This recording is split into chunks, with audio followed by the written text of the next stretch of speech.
Мы продолжаем эфир на радио «Спутник Кыргызстан». В студии вместе с вами Тимур Осмонов. Рядом Наталья Князева. Наташа, рад тебя приветствовать. Привет, Тимур, и здравствуйте, дорогие радиослушатели. И сегодня у нас потрясающий день. Завтра мы отмечаем День космонавтики. День, когда впервые Советский Союз отправил первого человека за пределы земной атмосферы. Но понятное дело, что этому предшествовало, да и после этого следовала огромная космическая программа Советского Союза, которая, между прочим, разрабатывалась не только в РСФСР, собственно, да, не только в России, как может многим показаться. На самом деле практически все страны Советского Союза принимали в этом участие. Сегодня у нас в гостях, собственно, человек, который расскажет нам о том, чем мы гордимся, как космонавты советские учились у нас. А еще у нас в гостях потрясающий человек. В частности, у нас в гостях сегодня Надежда Лузина, ведущий инженер лаборатории естественно-технического факультета КРСУ сейчас. А в то время она была заместителем начальника отдела качества особого конструкторского бюро Института космических исследований СССР. Надежда Ивановна, здравствуйте. Здравствуйте. Леонид Иванович Сумароков, советник ректора КРСУ по вопросам историко-культурного наследия. Леонид Иванович, здравствуйте. Рада вас видеть. Здравствуйте. Вот удивительно, что мы будем в контексте Кыргызстана говорить о космосе, хотя, казалось бы, наверное, сегодняшнему обывателю, где Кыргызстан, где космос, но, с другой стороны, один кыргызский космонавт у нас есть. Правда, летал он, конечно, по российской космической программе, в том числе еще совсем недавно уроженец города Фрунзе, теперь Бишкека, тоже российский космонавт, слетал на Международную космическую станцию, Герой России получил, кстати говоря, совсем недавно. Поэтому гордиться есть чем. А еще немногие жители современного Бишкека знают, что когда-то на пересечении улиц Токтагула и Шупокова находилось очень таинственное, интересное, близкое такое к звездам конструкторское бюро. И действительно, я помню, что когда я был маленьким, мой папа, когда мы проезжали мимо, говорил, а вот здесь делали приборы, которые потом отправлялись бороздить космическое пространство. Я, честно говоря, в это не особо верил, но, с другой стороны, действительно, история так рассудила, что во Фрунзе находилось особое конструкторское бюро Института космических исследований Советского Союза. Очень интересно, что там внутри происходило. Я уверен, что там все было под строжайшим секретом. С другой стороны, какие конкретно приборы, которые, может быть, действительно были сделаны в Кыргызстане, отправились в космос или не отправились? Надежда Ивановна, пожалуйста, расскажите, чем занималось это очень секретное конструкторское бюро? Мы занимались изготовлением приборов очень-очень разных. Начали с маленьких по величине и по габаритам, с маленьких, а закончили очень большими гамма-телескопами. Да, и вот в этом году как раз исполняется 60 лет с того момента, как открылось в Бишкеке, во Фрунзе, открылось наше конструкторское бюро. Очень много делали источников питания, даже для МКС делали источники питания. Мы делали прибор, который летел в хвост кометы Галлея. Серьезно? Да. Приборы, которые на Венеру отправлялись. Долетели? Долетели. Прекрасно. Долетели. Венера суровая планета. Не каждый прибор там выживет. Долетели. Конечно, бывали какие-то случаи, когда мы очень переживали. Кстати, вот это можно сказать о приборе, который как раз в хвост кометы Галлея летел. Там параллельно летел японский спутник. И ни на японском спутнике, ни на нашем очень долго не срабатывал аппарат, который должен был вот этот хвост определить, что же там в этом хвосте. Вот. И мы очень переживали. Я как раз помню, в это время была в Ленинграде в командировке, и еду в метро, и вдруг говорят, все, наш прибор заработал. Это было такое счастье. В основном у нас не было отказов наших приборов на наших космических кораблях, не было. У нас был замечательнейший коллектив, это уникальный коллектив. Средний возраст коллектива был где-то 36 лет. В основном там работала молодежь, и это, может быть, это в то время все были энтузиастами, всем это нравилось, все старались сделать как можно больше, как можно лучше. Уникальные люди работали там. Очень много работало семейных пар. Сейчас иногда считается, что когда семейные пары работают в одном коллективе, это не очень хорошо. конфликт интересов. Бывает, да. Но мы вот так не считали. Как правило, эти пары работали в разных отделах. Жена в одном, муж в другом отделе. Вот. Но вот какая-то была такая теплая, дружная обстановка. Никаких таких скандалов. У нас вот был свой детский сад, мы построили. В общем, такие великолепные праздники зимы устраивала наша организация. И много, конечно, мы повидали. К сожалению, мне не довелось побывать на космодроме, но многие наши инженеры именно конструкторы. Я-то работала в отделе качества, в отделе испытаний. Вот. А вот инженеры-конструкторы многие побывали даже при запуске. Вот смотрите, прибор, который отправляется в космос, он должен пройти огонь в воду, и медные трубы, наверное, тоже, если они в космосе, конечно, есть. Но понятное дело, что быть готовым к абсолютно любым условиям. А какие испытания проводились над приборами? Вот как раз я и работала в секторе, который занимался испытаниями этих приборов. Испытания на удар, на вибрацию, на тепло, на холод, на влагу, на вакуум. Чего только там мы не делали.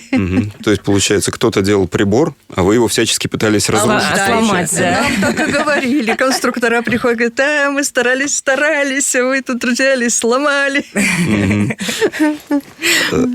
На самом деле, да, это очень интересно. Расскажите, пожалуйста, вы ведь работали наверняка в связке с инженерами, со своими коллегами из других стран Советского Союза, из других республик Советского Союза. Как у вас взаимодействие это происходило? Ведь невозможно только у нас в Кыргызстане собрать прибор, в Киргизской ССР тогда сказать, вот, забирайте, значит, отправляйте в космос, у нас здесь все готово. Нет, вы знаете, чтобы из других республик как-то вот мне не попоминается. Даже так. А вот мы работали, например, с Чехословакией, работали с Германией, мы работали. Вот. А как-то с республиками почему-то... с Россией, конечно. А как вообще это было организовано? То есть, понятно, что все вот эти приборы, они должны быть частью будущей какой-то одной большой станции единой. Почему вообще так оказалось, что именно вот это конструкторское бюро было открыто, скажем так, на периферии, как это считалось в Советском Союзе, все-таки далеко от больших признанных научных центров? Это, наверное, надо поблагодарить завод физприборов. Он положил начало нашему бюро. Вот. Я не участвовала в создании в самом начале, поэтому совершенно точно вам не могу сказать, но набирали туда именно молодежь. Но вот по поводу того, что из разных республик, вы знаете, из России к нам много приезжало после окончания институтов каких-то. К нам приезжали, вот молодежь приезжала, и она у нас, многие работали, россияне именно. Им у нас очень нравилось и работать, и жить. Им у нас очень нравилось. Кроме того, что у нас в стране проектировались важные части аппаратов и испытывались тоже, исторически мы связаны с космосом еще одной персоной, наверное, персоной номер один в советской космонавтике, это Юрий Гагарин. И очень много памяти об этом человеке на южном берегу Иссык-Куля. Там и в самой Тамге, и в ущелье Барском, там сразу несколько водопадов имени Гагарина, и бюст Гагарина стоит. Леонид Иванович, какие исторические следы космонавтики остались в Кыргызстане, на которые можно обращать внимание? Их вообще достаточно много. Вот то, что Надежда Ивановна сказала, вот это самый серьезный, солидный, наверное, вклад в космическую науку и дело освоения космоса. Потому что приборы готовились, насколько я знаю, для первых космических кораблей для Востока, для Восхода. И они успешно прошли. Вот Надежда Ивановна сказала, что они успешно прошли испытания непосредственно в работе. И таких приборов было, насколько я знаю, порядка 200. Ого. Это очень за это время. Но это очень серьезная, кропотливая работа в связи с тем, чтобы отправить прибор. Его уже можно сделать весом в 1 тонну. А в космос нужно все-таки отправить какую-то компактную вещь, потому что количество приборов на станции достаточно много. И, в общем-то, космический корабль используется для того, чтобы, так сказать, был более эффективный. Поэтому и расчет был, по всей видимости, задавались параметры, я так понимаю, этим приборам. И они, так сказать, внедрялись непосредственно в жизнь. А то, что космонавты являются людьми, которые используют эти приборы в космосе, порой бывает, космонавтов не бывает. Бывает, сейчас это скорее чаще космонавтов не бывает, да, все работает на автоматике. Не бывает. И вот, кстати сказать, подготовка прибора тоже рассчитана на космонавтов. С космосом и с именами именитыми людьми космонавтики Киргизия связана вообще вот прямыми такими связями. Хотя бы вот Юрий Алексеевич Гагарин-то приехал в 1964 году первый раз. Он побывал в августе месяце в республике. А вот Андриан Николаев, тот учился у нас. Он 10 годами раньше появился здесь у нас в Кыргызстане. И учился он в Канте. Поднимал его в воздух. Вот, кстати сказать, сейчас похвастаюсь. Значит, Андриан Николаев был первым космонавтом, который приехал в Киргизию после своего космического полета. И вот он, когда в 1963 году приехал в город Фрунзе, он прямиком отправился в населенный пункт Кант. Там находился авиационный полк. Сейчас находится российская авиабаза. В этом полку он учился в 50-х годах. Я был тогда мальчишкой и жил в этом военном городке. И я помню эту вот встречу, хоть я еще в школу не пошел, собирался только в том году, в 63-м, идти в школу. Но я вот как сейчас помню, я сидел в первом ряду, Андриан Николаев приехал, поднялся на сцену. Командир полка был Александр Иванович Сергеев, участник Великой Отечественной войны, такой боевой летчик. Хотя, в принципе, тогда в то время основная часть летчиков была с той категории из участников Великой Отечественной войны. И Андриан Николаев выходит он тогда уже был в звании подполковника, значит, выходит на сцену, там, его представляют, все, и командир полка Александр Иванович Сергеев говорит: а вот, товарищ летчик-космонавт, герой Советского Союза Андриан Николаев, ваш летчик-инструктор Анатолий Слепченко. Ну, тот подполковник, воспитанник, а летчик-инструктор до сих пор еще майором. Поднимается, говорит: здравия желаю, товарищ летчик-космонавт СССР, герой Советского Союза. Он говорит: Толя, да ты чего, ты же меня поднимал в небо. Совершенно скромные люди, вот, внимательные, отзывчивые, улыбчивые. Вот они так взяли и покорили вот, не только космос, но и весь мир фактически. Это самое главное, наверное, явление. Ну, поэтому с этой точки зрения я вот имею непосредственное отношение тоже к космосу, потому что, в общем-то, вот это был первый космонавт, с которым я встретился. Он мне подарил, вот, кстати сказать, такую фотографию. Ну, ага, круто. Она была, по всей видимости, это был... Ну, заранее готовилась, смотрите. Заранее готовилась. Вот. И их, так сказать, раздавали.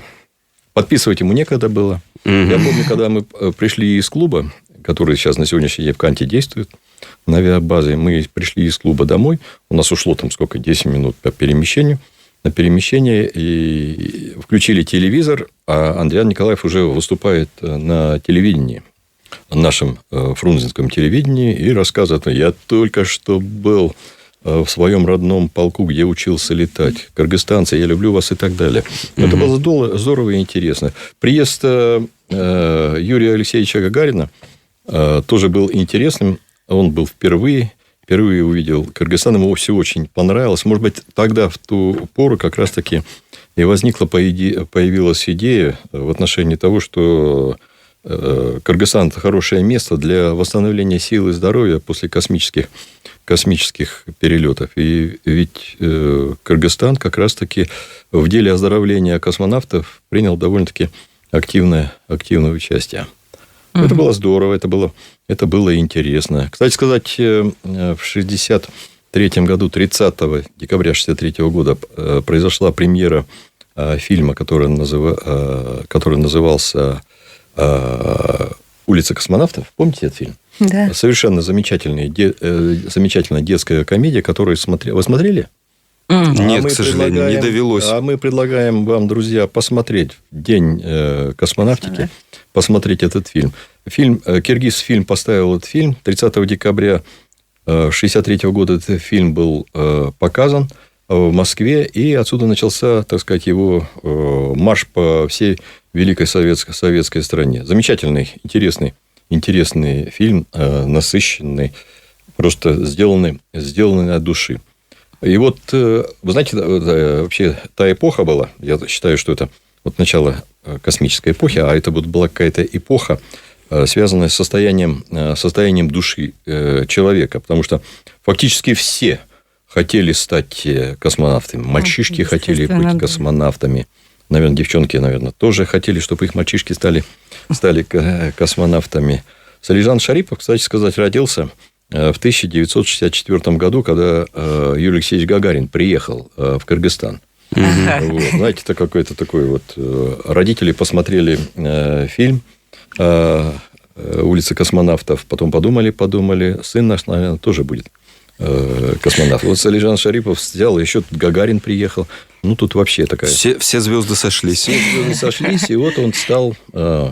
Кстати сказать, Салижан Шарипов – это тоже удивительный человек, непосредственно связанный с Кыргызстаном. Не только тем, что он родился в Узгене, в городе, в Волжской области, в Кыргызстане, но он же летал здесь, он же был военным летчиком. И он летал, вот так же, как Андриан Николаев, он служил в одной и той же... Если Андриан Николаев учился, то Салижан Шарипов учил иностранных военнослужащих летать на самолетах. Mm-hmm. Он служил в Токмакском полку и был несколько лет летчиком-инструктором. Вот видите, как все переплелось.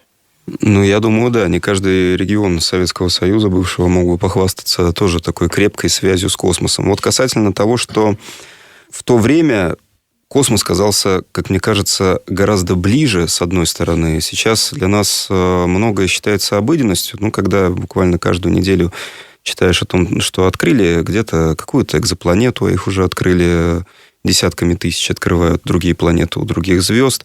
Но это все равно, наверное, не то, чего хочет, ну, не скажу публика, да, но люди, которые в 1961 году, 12 апреля, действительно поверили, что еще вот один буквально шаг, и нам нужно готовиться к тому, чтобы собирать свои чемоданы, отправляться на другие планеты, сажать яблони на Марсе. И фантастика тогда советская как раз-таки тоже была об этом, о том, что вот идет какой-нибудь там 75-й год, мы уже на базе на Марсе находимся, а к 2000 году, я уж не знаю, там уже были межзвездные перелеты и все остальное. С технической точки зрения, к сожалению, не срослось. И сейчас мы имеем как раз-таки то, о чем говорили, о том, что космическое пространство осваивают роботы. Надежда Ивановна, скажите, пожалуйста, вы как человек, связанный в первую очередь с техникой, скажем так, да, скажите, пожалуйста, почему все-таки не удалось совершить такой близкий бросок к звездам, который все так ожидали? Кто подвел? Все-таки большие слишком масштабы космоса, либо же все-таки наших технических знаний еще не хватает, чтобы летать далеко и с людьми? Ну, наверное, большой минус в работе в этой внесли все-таки 90-е годы и перестройка. Угу. И вот, кстати, тогда наше конструкторское бюро и перестало существовать, хотя наши приборы еще в 2007 году работали на МКСе, наши блоки питания. Угу. Вот.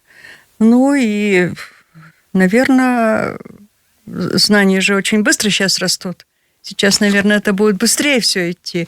А тогда все-таки это было не так просто. Я понимаю. Хотя могу сказать, что по нашему требованию нам все присылалось, все передавалось, только вот надо нам какой-то там, в какой-то блочок, какой-то там транзистор или какую-то микросхему, нам моментально все это передавалось без всяких... То есть вот с этим задержки не было. Ну, не было, наверное, еще возможности ума человеческого так быстро все это сделать. Слушайте, ну, я вот читаю, например, что в 1976 году с космодрома Байконур была запущена советская автоматическая межпланетная станция «Луна-24». И вот буквально 18 августа она совершила мягкую посадку на Луну в юго-восточном районе моря Кризисов. Это тоже как-то связано с нами? Как-то и с вами, собственно, с нашим конструкторским бюро? Я сейчас вам так не могу сказать. Нам просто Леонид Иванович, еще до начала эфира говорил, что вы работали над проектами, не только которые... Лунные были. Да, у нас лунные проекты. Да, расскажите, пожалуйста, об этом я подробнее. просто, наверное, конкретно вам не скажу сказать, я не разработчик. Дело в том, что кроме ОКБ и КАИ работали и другие структуры в сфере космоса. Ну, в частности, Академия наук. И там была структура, отдел горного машиностроения, кажется, называлась, значит, которым возглавлял Олег Дмитриевич, как фамилия-то эта самая, выскочила, Алимов, да, значит, под его руководством как раз-таки проектировалась одна интересная вещь, такой буразаборный механизм, который непосредственно, вот как раз когда участвовал в проекте Луны-24, он, этот прибор, забрал грунт лунный и доставил на Землю. А вообще вот принцип такой, знаете, был, это лунные программы. У нас же первыми, американцы высадились на Луну, они вышли с топором, зубилом, значит, набрали лунный грунт и привезли его, доставили на Землю. А задача заключалась, во-первых, у наших руководителей, советских руководителей, и задача была поставлена перед наукой сделать так, чтобы неизвестно, полетел космический корабль на Луну, люди сели, вопрос, вернется обратно или не вернется. И для того, чтобы не ставить под угрозу жизнь людей, принимались решения по созданию, опять же, вот то, что вы говорите. Автоматических станций, да? Автоматических станций и специальных приборов, которые могли бы выполнить спокойно какие-то функции, чтобы облегчить работу человека. И вот то же самое было связано непосредственно с деятельностью по созданию буразаборного устройства, которым руководил Олег Дмитриевич Алимов. Они сделали уникальный прибор. Если, предположим, когда Аполлон-11 полетел, значит, и они забрали с Луны грунт, пробурили. Грунт как бурили? Значит, они пробивали с помощью, по всей видимости, значит, какого-то ручного прибора на 15 сантиметров углубились в лунный грунт, забрали этот грунтный лунт и привезли.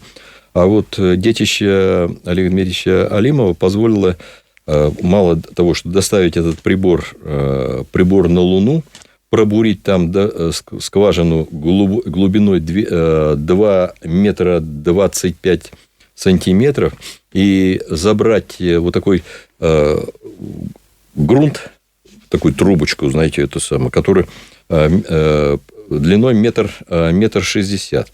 Тут, видите, вопрос в чем заключался? Зачем этот грунт нужен? Ну, для того, чтобы на основе изучения этого грунта как раз-таки посмотреть, как у нас вообще, какие процессы происходили, в том числе вокруг Земли, за все время вот существования нашей галактики, там, чего там только можно. Главный вопрос, откуда появилась Луна? Да, откуда появилась Луна. Там же, получается, атмосферы нет на Луне. Соответственно, нет воды, нет воздуха. Вот. И там все как в первозданном виде, никакой эрозии не происходит. То есть, вот оно как было там веками, миллионами лет заложено. Вот на основе вот эту задачу нужно было изучить. Как изучить? Это мы вам расскажем в следующей передаче, когда забирают грунт и доставляют его на Землю. Но вот задача перед конструкторами стояла довольно-таки серьезная, насколько я понимаю. Так вот, учитывая свое первоначальное инженерное образование, то там нужно было решить какие-то вещи. Ну, например, это компактность самого вот этого заборного устройства, значит, плюс возможность работы этого устройства, значит, в условиях отсутствия атмосферы. Это дополнительные сложности и проблемы, связанные с повышенной силой трения. То есть, прибор, когда начинает там работать и забирать грунт, значит, соответственно, повышаются температуры, и, насколько я понимаю, могла произойти вот спайка различных металлических частей. Все это нужно было предусмотреть. Это, значит, соответствующие новые какие-то материалы, алюминий, титан, магний. Потом еще один вопрос. Когда мы бурим грунт на Луне, мы же не знаем его структуру, там, предположим. Там где-то песочек, там где-то глина, а где-то камешек. Значит, соответственно, помимо вращательных моментов при бурении этой скважины должно быть, соответственно, какие-то, ну, будем говорить так, ударно-вращательные момент. Потом еще вопрос, наверное, нужно было учитывать то, что космический корабль, вот этот Луна-24, он прилетает же на какое-то определенное время, поэтому, по всей видимости, эксперименты, я так понимаю, в космосе, они были распределены по времени. Предположим, на вот ваш эксперимент забор грунта мы вам там выделяем, ну, сколько там 10, 15, 20, 30 минут. Угу. То есть, все эти моменты нужно было учитывать. Насколько я знаю, как вот Виктор Эдуардович Еремьянц рассказывал, значит, он, кстати сказать, сотрудник нашего университета, он профессор, доктор технических наук, он работал как раз в Академии наук, он сейчас там работает. Вот, он был одним из тех людей, которые разрабатывали вот эту конструкцию. Он только-только выпустился из Фрунзенского политехнического института, и вот эти молодые ребята, все там были молодые, там старшим было 27 лет. Там, наверное, Налимов был самый старший, он был участник Великой Отечественной войны. Вот. И вот эта молодежь, она в течение 2 лет же разработала вот эту вот установку. Мало того, когда москвичи приехали в Новосибирск, потому что там было развито направление такое, горное машиностроение, они приехали туда, говорят: ребят, нам нужно сделать заказ для космоса, для вот полета на Луну, на предмет забора лунного грунта. Они сказали, говорят: лучше всех сделает Алимов. А он, говорит, в 70-м году, рассказывает, там уехал в город Фрунзе, и там работает. Они приехали сюда, Алимова спросили: ты как, сделаешь? А он говорит: да, конечно, сделаю. Ну, вот они сделали. Они же там сделали, помимо этого, их прибор летал еще и на Венеру. С ума сойти. Да. То есть, вот такие проекты реализовывались непосредственно здесь у нас, в городе-герое космической славы. Фрунзе. Приятно его так называть. Смотрите, для того, чтобы воссоздать все условия, которые в космическом пространстве есть, это же, ладно, температура, я еще могу представить, какое-то критическое давление. А как быть с вакуумом, как быть с отсутствием гравитации, как быть с радиационным излучением, которые тоже должны приборы преодолевать и в большом количестве кое-где. Как вообще вот эти все машины выглядели, которые создавали подобные условия? Ну, на вакуум мы испытывали у нас здесь. Да. А вот Луна же, это как раз когда говорю, что атмосферы нет. Вот я понимаю, это вакуум, да. Вот у нас стояли вакуумные камеры разной величины, там, в смысле разного объема. Кубовая самая большая была, кубовая камера. Вот здесь нам помог Татарстан создать большую вакуумную камеру. Это Татарстан нам создавал. Вот, но, к сожалению, на радиацию это мы возили на испытания, у нас это не испытывалось. Понятно. Все, что касается других планет, вы говорили о том, что и были и приборы, которые отправлялись и на Венеру. Это была миссия, которая была связана с приземлением на саму планету? Да, и с приземлением тоже. Слушайте, там 500 градусов Цельсия плавится свинец. Вы из чего делались эти приборы вообще? Как вы их испытывали? Удачно полетели и удачно забрали. Вот что самое интересное. Все из обыкновенного нашего металла делали. Да, серьезно. Мудрость ученых, которые занимались вот этими вопросами. Ну, вообще... Можете немножечко подробнее просто об этом рассказать? Ну, просто лично для меня, я не знаю, может быть, простите за невежество, что это что-то невероятное, что в нашей стране, буквально в нашем городе работали ученые, которые разработали целый механизм, который смог приземлиться на Венеру. Но, и, честно говоря, мало кто в это верил, и вообще можно поверить, если кому-то вот сейчас из современной молодежи об этом рассказывать. Нет, мы сам механизм не создавали. Мы создавали только приборы, которые какие-то параметры снимали на Венере. Это тоже немало. Это самые важные части. Сами аппараты мы Я понимаю, да. А что это были за приборы? Мы не создавали. Ну вот, сейчас скажу вам поконкретнее, потому что их много. Вот измеритель освещенности Венеры, например, мы создавали, да. Что еще? Свердлиноволновый радиоприемник с сейсмодатчиком с Венеры, да. Ну, то есть это, получается, самые важные приборы, которые должны были собрать информацию, но которую, в основном собственно... измерительные приборы мы создавали, да. Понятно. Такие. А с Марсом нас ничего случайно не связывает? Нет, вы знаете, у нас была программа на Марс, но, к сожалению, как раз когда мы над ней работали, мы ничего еще не осуществили, и нас прикрыли. Страна развалилась. Да, страна развалилась. Ну, тем не менее... был такой у нас проект «Марс-94» назывался. Понятно. Но, тем не менее, если кто не знает, то именно советские ученые смогли впервые получить фотографию Венеры с ее поверхности, отправив. Была самая большая венерианская программа Советского Союза. Вы спрашивали, кто виноват в том, что не получилось. Вы знаете, вот в 60-х годах была такая вот, когда включаешь телевизор или включаешь радио, сплошные песни о космосе. Да. Да, и там одна была песня такая, говорили космонавты и мечтатели, что на Марсе будут яблони цвести. То есть виноваты космонавты и мечтатели. Они ввели в заблуждение человечества. Понятно. Не получилось, но планы такие были. Слушайте, энтузиазм присутствовал. Энтузиазм присутствовал в первую очередь, наверное, у ученых, которые стояли вот у истоков всех этих полетов космических. Они жили этим, это был смысл их. Смысл этой жизни. И это было такое замечательное, уникальное поколение, которое, в общем, достигло выдающихся успехов в деле освоения космоса. А космос нам пригодится. Я так думаю, что основной результат освоения космоса скажется лет через 100. Это, как знаете, история. Я в студии рассказывал, с Оксаной мы как-то беседовали в отношении книги «Два капитана» Валентина Каверина.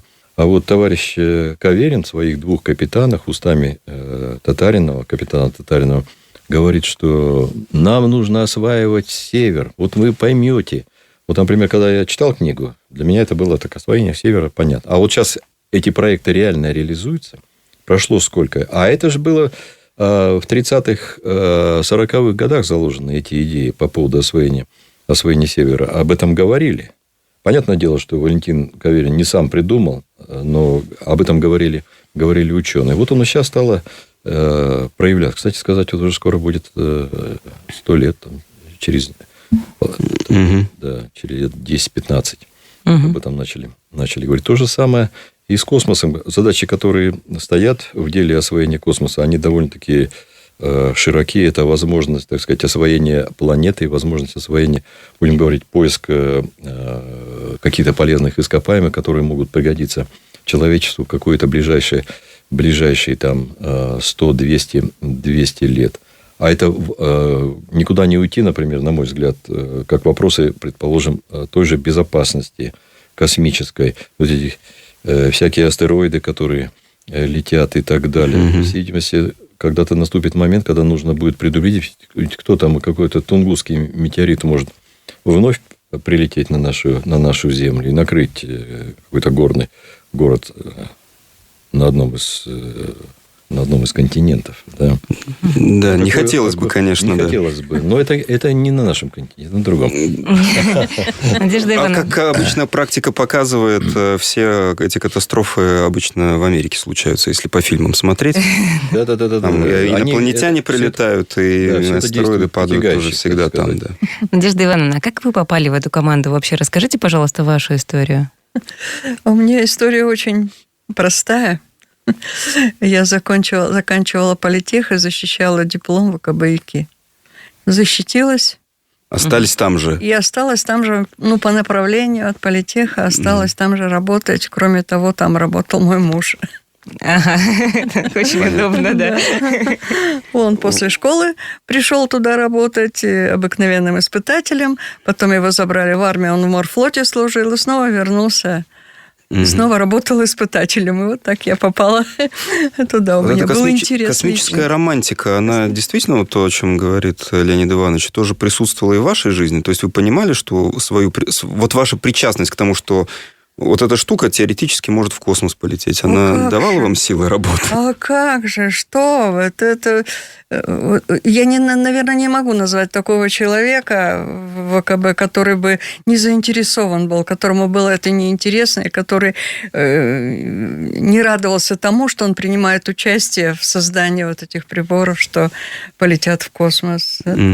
однозначно. Леонид Иванович, слушайте, помимо того, что Слежан Шарипов от нас, собственно, стал космонавтом, наш узгенец, я, насколько понимаю, у нас ведь обучались еще и в Кыргызстане летчики из других стран, испытатели космонавты. Расскажите об этом, пожалуйста, подробнее. Сказать, в свое время, будем говорить, до 1992 года в республике действовали мощные такие курсы по подготовке авиационных специалистов. То есть готовились и летчики, готовились и обслуживающий персонал, наземный персонал. Вот как раз Андриан Николаев, он учился, тогда это называлось Фрунзенское высшее военное летно-техническое училище, а с 1959 года это стали называться 5-й центральный курс подготовки и усовершенствования авиакадра. Самолет, который стоит вот около нас военторга на улице Киевской, это как раз-таки из тех 5-х центральных курсов. У них была создана мощнейшая система подготовки и обучения. Это были самые мощные курсы по подготовке летного состава. Они готовились для развивающихся стран, для Азии Юго-Восточной, для Африки. Они готовились переподготовка проводилась для братских стран социализма. Здесь и кубинцы учились, и так далее. То есть, количество людей, которые... Хафиз Асад учился, о чем говорить. Там президенты учились летать. А тут у нас 2 космонавта, еще помимо Андриана Николаева учились. Это монгольский космонавт и индийский космонавт. Они учились здесь, да, в 70-х годах они как раз-таки полетели. Вот отсюда все пошло, понимаете? То есть, вот главная улица космонавтов – это Кыргызстан. Получается так. Представляете, и из одного учебного заведения вышло аж 3 космонавта. Не каждое летное учебное заведение может похвастаться вот такими показателями. Но вот Кыргызстан в этом плане дает такой высокий, серьезный показатель. Надежда Ивановна, скажите, пожалуйста, когда полетел первый человек в космос, это понятно, это событие мирового масштаба, и действительно, вот как вы показываете, Леонид Иванович, фотографию 3-го космонавта советского в истории, да, то были подготовлены уже такие штуки для того, чтобы действительно давать фотографию, которая уже подписана, такой фотоавтограф. А Гагарину приходилось комплекты пуговиц докупать постоянно, потому что от него их отрывали, на самом деле. При встрече каждый хотел кусочек советского космонавта. Первый выход человека в безвоздушное пространство космическое. Первые лунные миссии, за которыми, тем не менее, все смотрели. А потом такое ощущение, что космосу стало все меньше и меньше возможностей удивить человека, землянина, о том, что с точки зрения достижения науки. Для вас, скажите, пожалуйста, из последних событий, если вы следите за тем, что происходит в плане освоения космоса, или какие-то раньше вехи, которые вы могли бы назвать важнейшими в освоении космоса? Что вот вы действительно услышали, увидели и подумали, что вот шли мы по такому пути и действительно внесли в это тоже свой вклад? Вы имеете в виду в настоящее время? Да, в настоящее. Ну вот только что белорусская космонавтка спустилась, первая космонавтка из Белоруссии спустилась на Землю. Это очень приятно. Это как Гагарин был первый, советский космонавт. Как Титов был самый молодой космонавт, как Терешкова была женщина-космонавт. Вот в данном случае космонавт из Беларуси. Из Беларуси. Это же здорово. Да. Все летали, а белорусы не летали. Ну, полетели. Надо поздравить. Действительно. Я забыл о том, что действительно... Даже вот примечательный такой момент, когда в первый день старт не удался, значит, спрашивают, а как вот наша космонавтка не переживает? Да нет, говорит, у нее пульс был 60 с чем-то, там, 62 или 63, она была спокойна. Чего волноваться, действительно? Чего волноваться, да. На тоннах горючего ты сидишь, да? Конечно, да. Что там это? А что, говорит, Гагарин полетел, я что, да. Угу. Спасибо вам большое. Действительно приятно, что жители Кыргызстана так или иначе благодаря труду и риску многих людей, которые занимались тем, что сами летали, обучали других людей летать, связан непосредственно все-таки с космосом. Это не просто какая-то воображаемая связь, это действительно самая настоящая, практически ощутимая связь, которую обеспечивали очень и очень много людей. Большое спасибо. Сегодня, в преддверии Дня космонавтики, мы беседовали с ведущим инженером лаборатории естественно-технического факультета Кыргызско-Российского славянского университета, заместителем начальника отдела качества особого конструкторского бюро Института космических исследований СССР в прошлом, который был на территории нашего города. Может, будет когда-нибудь такое время, что у нас снова будет подобное предприятие, либо уже все утрачено? Утрачено. Очень и очень жаль, к сожалению. Но, тем не менее, это конструкторское бюро действительно занималось разработкой приборов для космических кораблей и проектов, которые были связаны с Луной, Венерой и Марсом. И все это в центре Фрунзе и Бишкека когда-то было. А за рассказ о том, что действительно Кыргызстан связывают с космосом с точки зрения военных, людей, летчиков и первых космонавтов, которые покоряли космическое пространство. Мы благодарим советника ректора по вопросам историко-культурного наследия Леонида Ивановича Сумарокова. Леонид Иванович, в очередной раз большое спасибо. А можно еще одну такую... Вам всегда можно. Реплику такую брошу. Пожалуйста. Ведь, знаете, все не случайно в этой жизни. Во-первых, Юрий Алексеевич Гагарин полетел 12 апреля, в день рождения Николая Михайловича Пржевальского, которому, кстати, 12 числа исполняется 185 лет со дня рождения. А во-вторых, и Гагарин, и Пржевальский, они как смоленчане, да? Или смоляки? Как правильно? Вы не смоляки, нет? И первым делом, когда он поехал на Иссык-Куль, первым делом отправился в город Пржевальск, то есть нынешний Каракол, чтобы возложить цветы к памятнику Пржевальского. Я так подозреваю, что Королев, когда задумывал первый полет, он так и подумал, что вот первопроходец был Пржевальский, великий путешественник, соединил Центральную Азию с Европой. Надо полететь 12 числа, тогда будет успех. А можно я еще скажу такую вещь, что АКБ, когда закрывалась, очень много испытательных приборов было передано именно в КРСУ, на естественно-технический факультет. И имитатор Солнца, например. Это такой уникальнейший прибор у нас был. Камеры вакуумные были переданы тоже в КРСУ. То есть, у нас есть большой потенциал. Да. Да, но в этом совершенно никто точно не сомневается. Спасибо вам. Действительно, это всегда удивительно. Большое вам спасибо. Мы продолжаем эфир на радио «Спутник Кыргызстан». Оставайтесь вместе с нами.